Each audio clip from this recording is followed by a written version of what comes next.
Bonsoir et bienvenue dans cette édition décalée d'un peu plus de 30 minutes en raison de la transmission des séances parlementaires hebdomadaires. Voici le sommaire.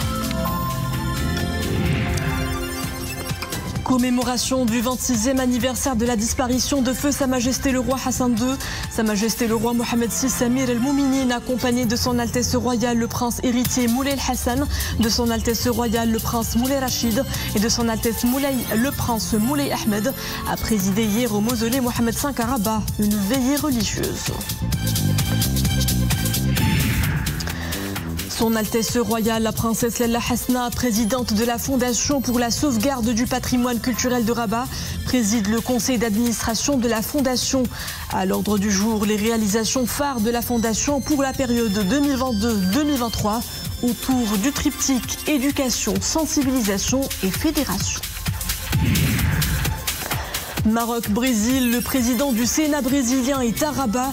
À son agenda, une série d'entretiens avec les présidents des deux chambres du Parlement et le ministre des Affaires étrangères, de la coopération africaine et des Marocains résidant à l'étranger. L'occasion pour le responsable parlementaire latino-américain d'appuyer la position de son pays concernant la question du Sahara marocain. Bonsoir. Hier au mausolée Mohammed V à Rabat, Sa Majesté le Roi Mohammed VI Amir el-Mouminin, accompagné de son Altesse Royale le Prince héritier Moulay el-Hassan, de son Altesse Royale le Prince Moulay Rachid et de son Altesse le Prince Moulay Ahmed, a présidé une veillée religieuse en commémoration du 26e anniversaire de la disparition du grand regretté du Maroc, feu Sa Majesté le Roi Hassan II, que Dieu l'entoure de son infinie miséricorde. Iman Ablou.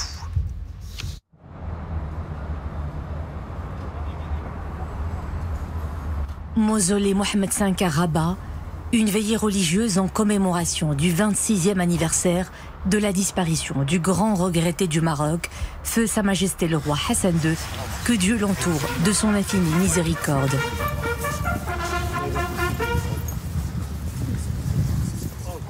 Une veillée présidée par Sa Majesté le Roi Mohammed VI Amir el-Mouminin, accompagné de son Altesse Royale le Prince héritier Moulay el-Hassan, de son Altesse Royale le Prince Moulay Rachid et de son Altesse le Prince Moulay Ahmed.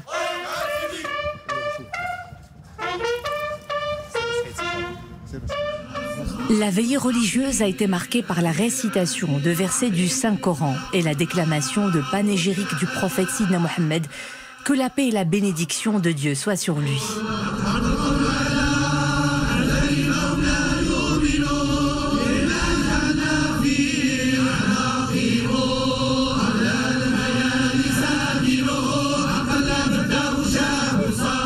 À cette occasion, le souverain, accompagné de son Altesse Royale le Prince héritier Moulay el-Hassan, de son Altesse Royale le Prince Moulay Rachid et de son Altesse le Prince Moulay Ahmed, s'est recueilli sur la tombe de feu Sa Majesté le Roi Hassan II.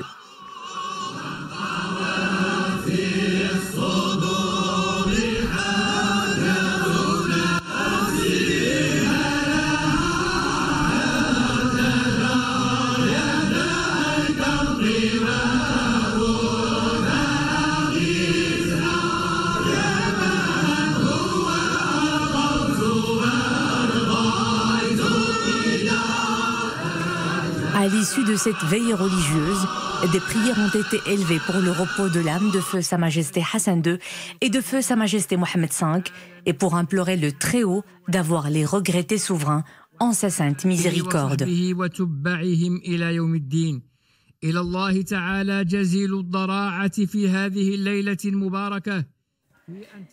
Des prières ont également été dites pour préserver et assister Sa Majesté le Roi Mohammed VI et couronner de succès ses différentes actions et initiatives au service de son peuple fidèle. L'assistance a aussi imploré le Très-Haut de combler le souverain en les personnes de son Altesse Royale le Prince héritier Moulay el-Hassan, de son Altesse Royale le Prince Moulay Rachid et de l'ensemble des membres de l'illustre famille royale.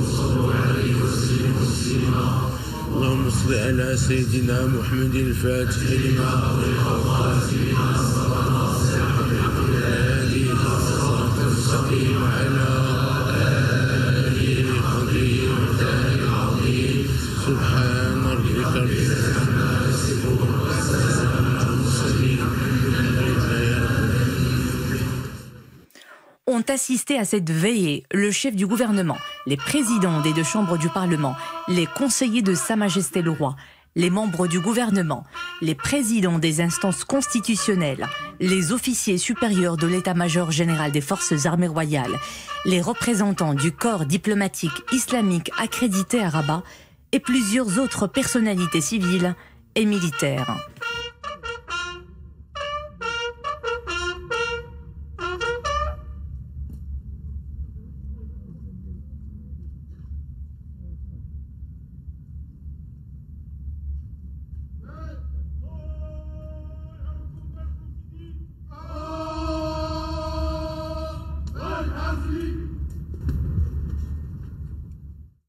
Toujours en commémoration du 26e anniversaire de la disparition de feu Sa Majesté le Roi Hassan II, Son Altesse Royale la Princesse Lalla Meriem a présidé hier une veillée religieuse à la mosquée As-Sunna à Rabat. Cette veillée religieuse a été marquée par la récitation de versets du Saint-Coran et la déclamation de panégyriques du prophète Sidna Mohammed, que la paix et la bénédiction de Dieu soient sur lui. À cette occasion, l'assistance a élevé des prières pour le repos de l'âme de feu Sa Majesté Hassan II et de feu Sa Majesté Mohammed V, et pour implorer le Très-Haut d'entourer les regrettés souverains de son infinie miséricorde. Cette veillée a connu la participation de plusieurs personnalités féminines, civiles et militaires.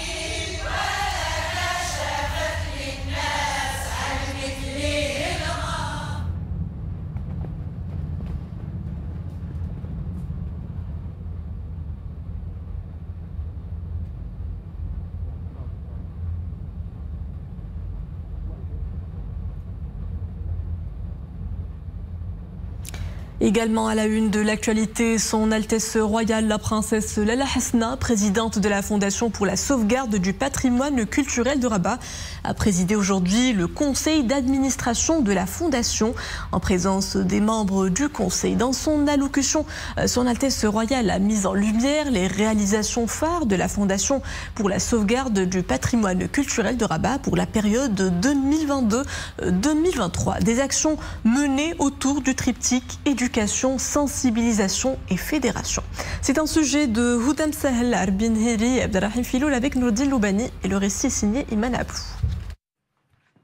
Les réalisations phares de la Fondation pour la sauvegarde du patrimoine culturel de Rabat pour la période 2022-2023 au cœur de l'allocution de Son Altesse Royale la Princesse Lalla Hasna, présidente de la Fondation pour la sauvegarde du patrimoine culturel de Rabat.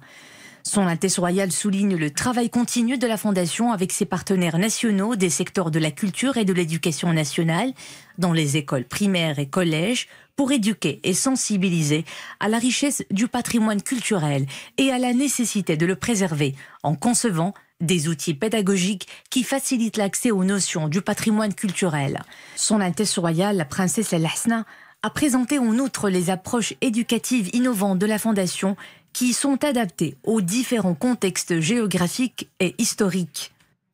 Son Altesse Royale a mis en exergue le travail continu de la Fondation avec ses partenaires dans les secteurs de l'éducation nationale et de la culture en vue de sensibiliser les plus jeunes à l'importance de la sauvegarde du patrimoine culturel, tout en évoquant l'importance de la coopération internationale. Pour sa mission de l'éducation, la Fondation pour la sauvegarde du patrimoine culturel de Rabat a continué l'implémentation de son programme « Je découvre mon patrimoine » à Rabat, mais également à Taroudant, en solidarité avec les enfants touchés par le séisme d'Al Hawz. Depuis sa création, le programme « Je découvre mon patrimoine » a fait bénéficier plus de 10 600 enfants.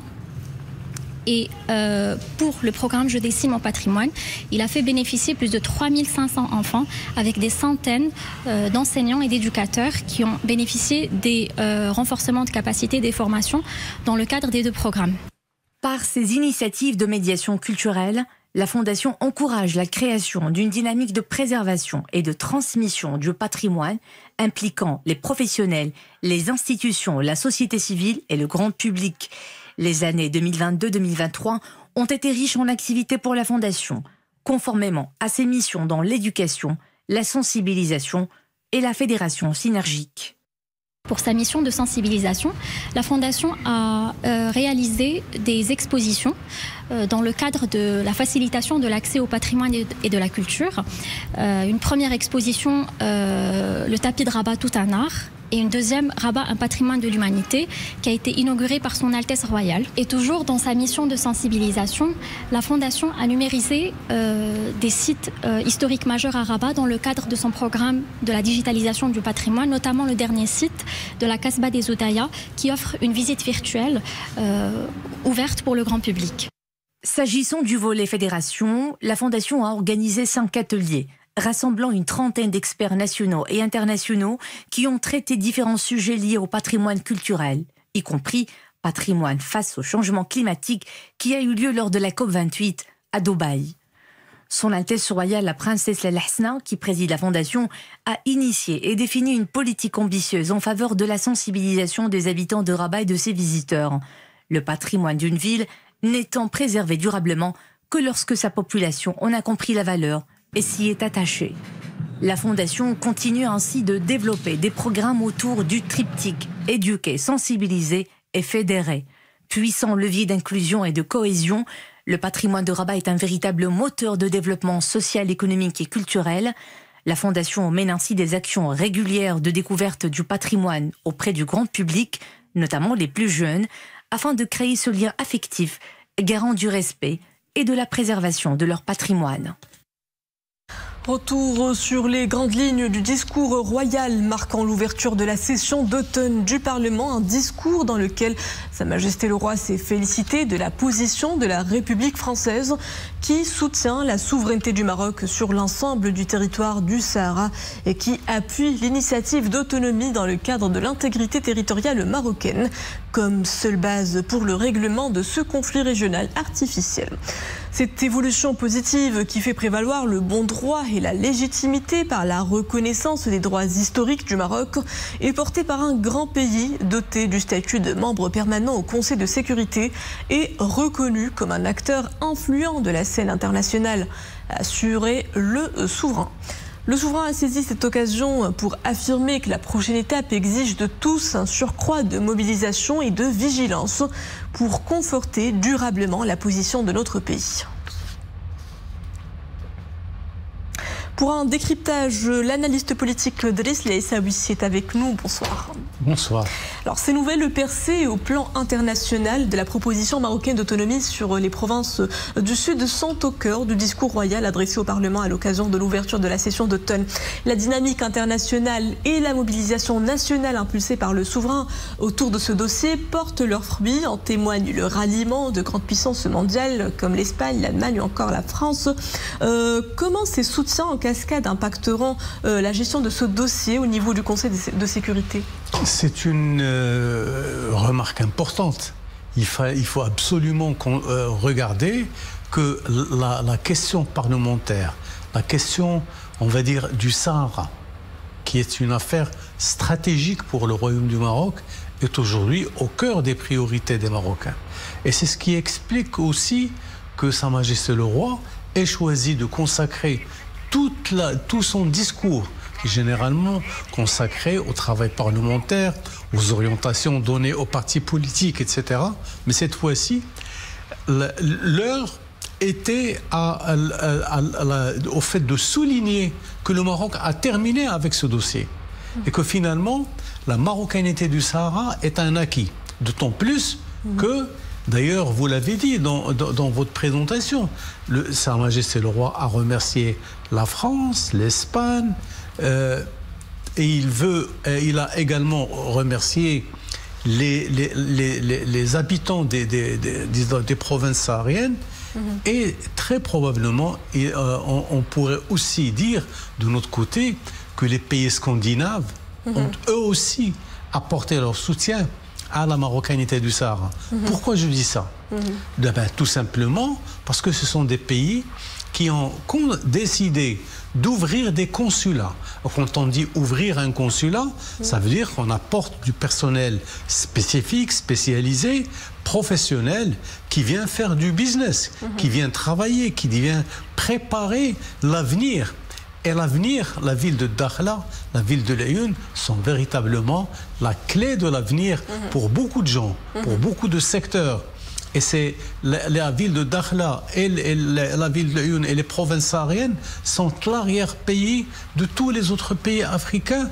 Et nous nous rappelons que Sa Majesté le Roi avait pris une initiative extraordinaire, celle d'ouvrir la façade atlantique aux pays du Sahel. Alors, on a plus de 115 pays qui ont déjà clairement manifesté leur soutien à l'initiative d'autonomie marocaine. Quelles répercussions sur les développements de ce dossier vers une solution définitive? Vous savez, c'est une affaire qui est un peu compliquée du fait que c'est une affaire qui est portée par un pays qui ne veut pas le reconnaître, à savoir l'Algérie. L'Algérie qui soutient directement, matériellement, avec son territoire, avec son armée, avec tous les moyens dont elle dispose. Donc l'État algérien est contre la souveraineté du Maroc sur ce territoire. Ils essaient de le faire. Mais ces 140 pays aujourd'hui, avec les États-Unis en tête, avec les pays africains, avec les pays du Moyen-Orient, qui soutiennent l'initiative marocaine et la marocanité du Sahara, et la solution proposée en 2007 par le Royaume du Maroc est considérée comme étant la seule solution possible avec laquelle on peut aboutir à un règlement négocié entre toutes les parties prenantes.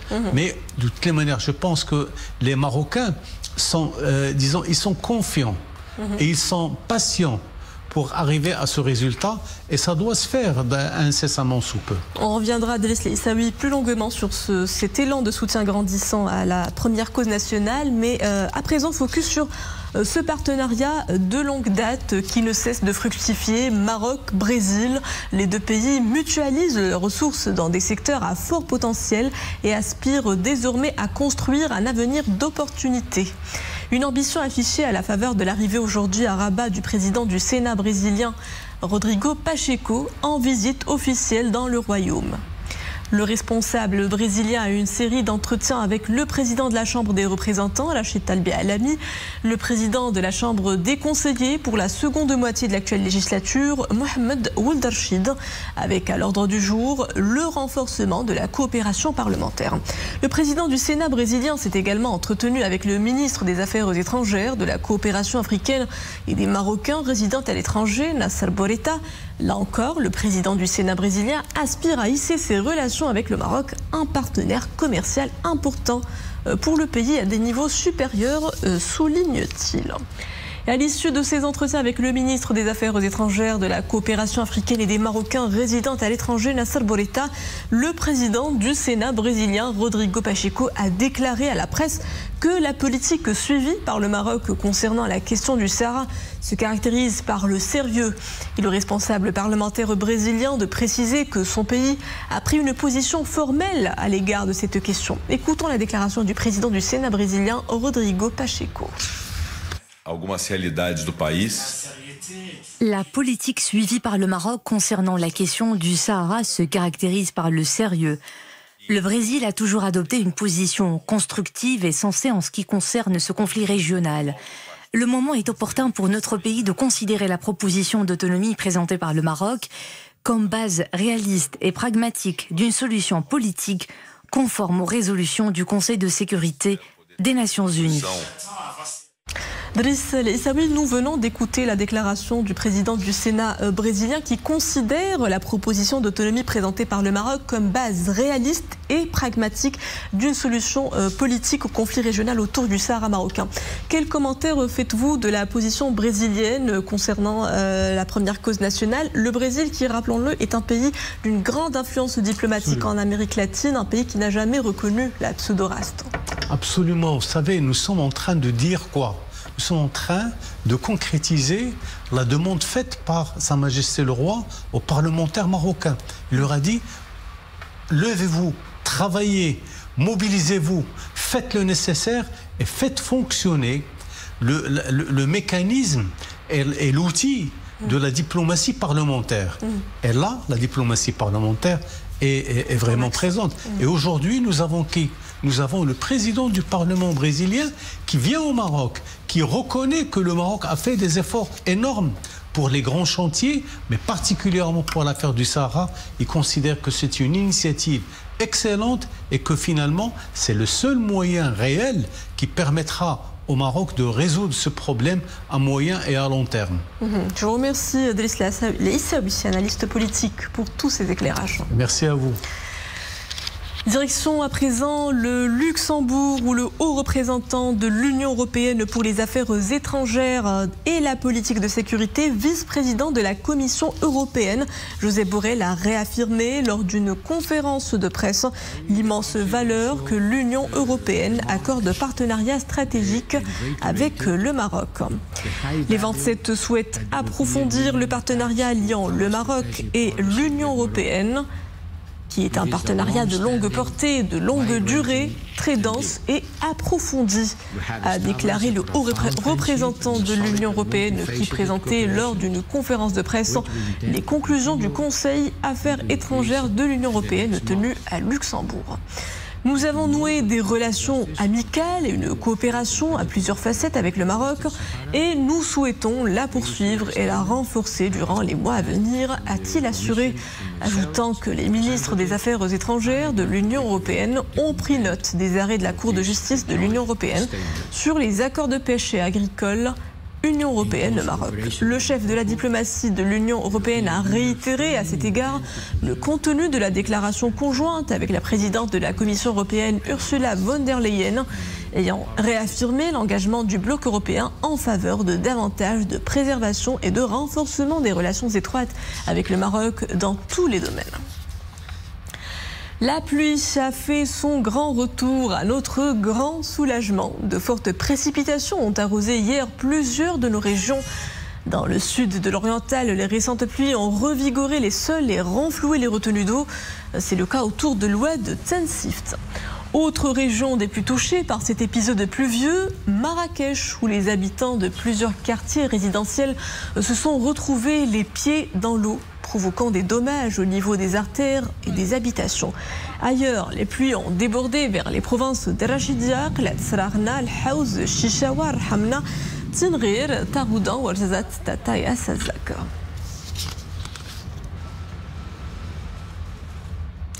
Gardez vos parapluies à portée de main. Ce soir, des averses orageuses localement fortes de l'ordre de 30 à 60 mm sont attendues dans les provinces de Taounat, Taza, Sfro, Bnimlal, également du côté d'Ifran, Khnifra, Boulman. Des averses toucheront également Sfro, Moulay Yacoub, Azilal, El-Haouz, El-Husseima, Ouarzazat, Chefchaouen, Fès et Figuig. Puis prudence, les prochaines heures, le vent soufflera assez fort dans les provinces de Figuig, Jrada, Gassif, Taourirt, Boulman et Midelt. Ce mois d'octobre marque le départ de la saison des labours. Dans la province d'Ifran, les agriculteurs retournent la terre pour la préparer à recevoir les semis. Les yeux rivés sur le ciel, ils entament le travail au sol dans l'espoir d'une saison faste. Ahmed El-Fadili, Zakaria Moukimbillah. Dans cette exploitation agricole bourg de la province d'Ifrane, les tracteurs entrent en action. En cette période, les agriculteurs se mettent à l'œuvre pour labourer les terres. Après les récentes précipitations, ils espèrent faire une bonne saison. Nous commençons le labour au mois de septembre. L'opération se poursuit jusqu'à la fin du mois d'octobre. Par la suite, nous entreprenons le semis. Les variétés cultivées diffèrent. Certains préfèrent l'ail, d'autres les haricots, le blé ou l'orge. En tout cas, le plus important est de se mettre au travail et de ne pas se faire dépasser par la saison. On doit se préparer et entreprendre le semis en attendant les pluies.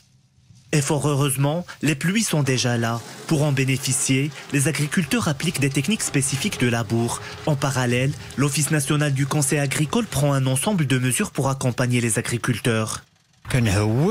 Il faut retourner le sol pour permettre aux nouvelles cultures de se développer. Les plantes déjà présentes peuvent servir d'engrais. Nous avons prévu des points de distribution des semences choisies, blé dur, blé tendre et orge, en plus des engrais subventionnés. Nous avons 2 centres, l'un à Azrou, l'autre à Timhadit. Dans la province d'Ifrane, la superficie totale cultivable est de 54 000 hectares, dont 48 000 hectares d'exploitation agricole bourg.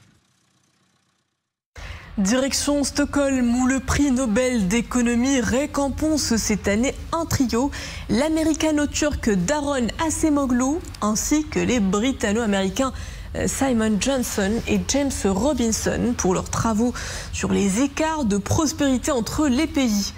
Les trois économistes basés aux États-Unis ont été distingués pour leurs études sur le rôle important des institutions dans la réduction des grandes disparités de revenus. Octobre rose, la campagne de sensibilisation au dépistage de cancer du sein et du col de l'utérus se poursuit. À Casablanca, un marathon organisé par l'association des Amis du Ruban Rose a réuni hier des coureurs amateurs et professionnels. L'événement sportif joint l'utile à l'agréable en sensibilisant les femmes à l'importance du dépistage précoce. Amine Hennaoui, Mohamed Laroui et Maria Aouad. Et c'est parti pour 5 km de marathon aller-retour le long de la corniche casablancaise. Plus qu'un exploit sportif, ces hommes et ces femmes, amis du ruban rose, marchent pour soutenir la lutte contre le cancer du sein. Car, ne l'oublions pas, un cancer détecté à ses débuts est une maladie vaincue. Il y a plus de 900 personnes qui participent à cette marche, car tout le monde se sent concerné par cette campagne mondiale des dépistages. Nous sommes là pour encourager les femmes à se faire dépister, car un cancer dépisté précocement est une maladie curable à près de 100%.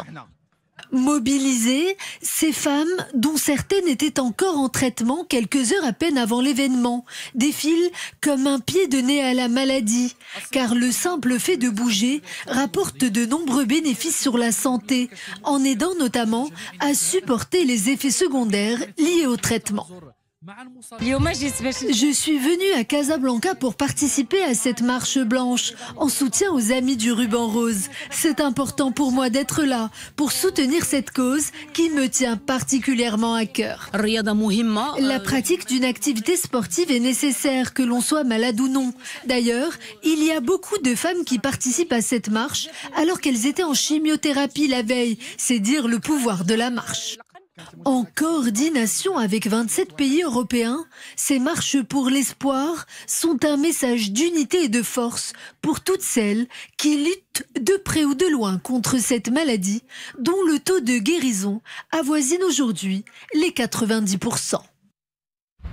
Et voilà, c'est ce message d'espoir qui signe la fin de cette édition. Merci à vous de l'avoir suivi. Le retour de l'information est à 20h30. Excellente suite des programmes à tous. Fin